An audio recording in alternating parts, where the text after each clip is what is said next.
Good morning, good morning, good morning. Hey, everybody, it is breakfast. Bites with Bridget. Hey, I never said that one before. I like that. I like that. I like that. Hi, everybody. My name is Bridget Brown Jackson. I am a behavioral wealth strategist. I have been coming in for the month of February and doing Black History Leadership Legends tidbits with you all so that you can understand how these legends were able to be an absolute blessing for the learning and the lessons that we can use even today, right now in our leadership.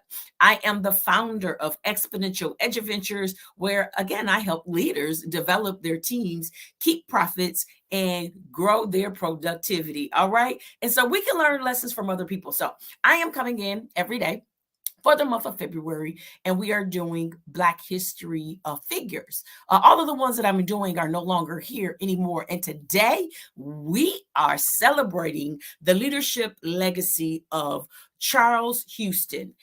Charles Hamilton Houston. He's a legal pioneer. If you don't know about him, now you're about to know. All right. So I want you to meet Charles Houston. He is a pioneer again in the leadership field of the legal world. His tireless efforts help reshape what we are able to do right now in American jurisprudence. So he's a lawyer. Not only is he a lawyer, he was the mentor of one of the most famous lawyers that a lot of people know about, who became a Supreme Court justice later on, but he was a mentor to Thurgood Marshall. And so he was an absolute genius in his own right. His tireless efforts, again, reshaped American jurisprudence. Okay. So I always have a hard time saying that word, but I know you all know it's legal. It's legalese.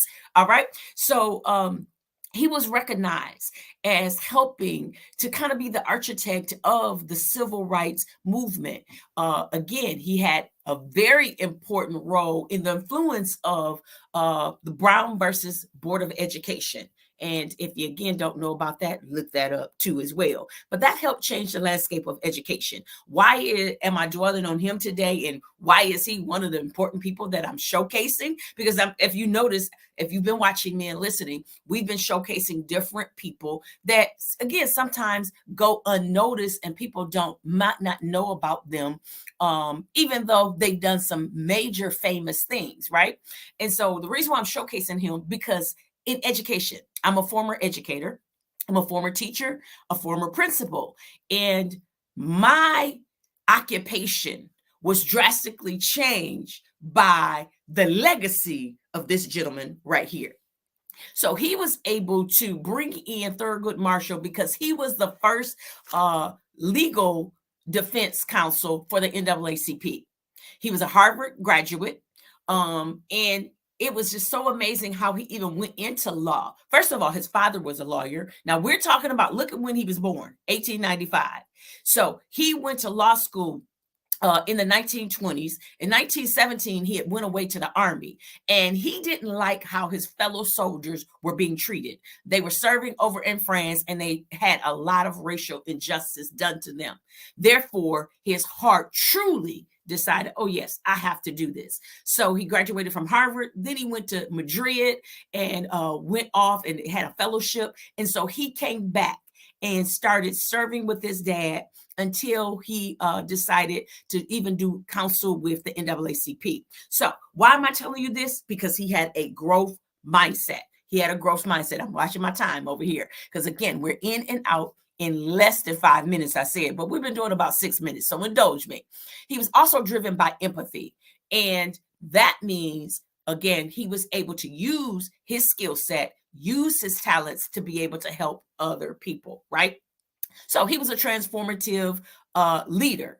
He was able to do some groundbreaking work that helped dismantle segregation in education. And we are reaping the benefits of it today. All right. So his strategic thinking led him to be able to do some amazing things. And actually, one of the things that I applaud him for in his transformative leadership is he led by example. He led by example. So number one, He led by example. And one of the things that we can take away from that as leaders is that we can know that when we're dedicated to something and when we lead, other people are going to follow in our pursuit. And because of what he did, Thurgood Marshall was able to not only be a lawyer, an amazing lawyer, but also go all the way to the Supreme Court.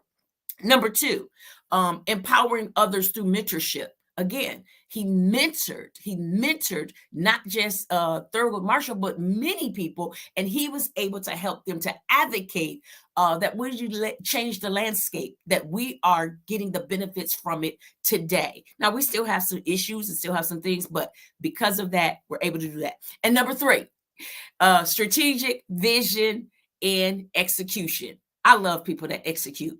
And so because of his legal thinking and his innovation, he was able to, again, help dismantle segregation in one of the most important ways in education. And because of that, he executed on his leadership. So for us, what we can learn from that is we can learn that his ability to press past challenges, he had them in the Army. I'm quite sure he had them when he went to Harvard. I'm quite sure he had them now. His mentor was amazing. His mentor was the one who made sure that he was able to get that fellowship and go over to Spain, Madrid, and do more work and everything. But it was a lot of challenges that he had to endure. And beyond that, he had strategic vision and execution. No matter how complex the challenge was, he was able to go for it. So as leaders, we can have transformative outcomes if we continue to push past the challenges.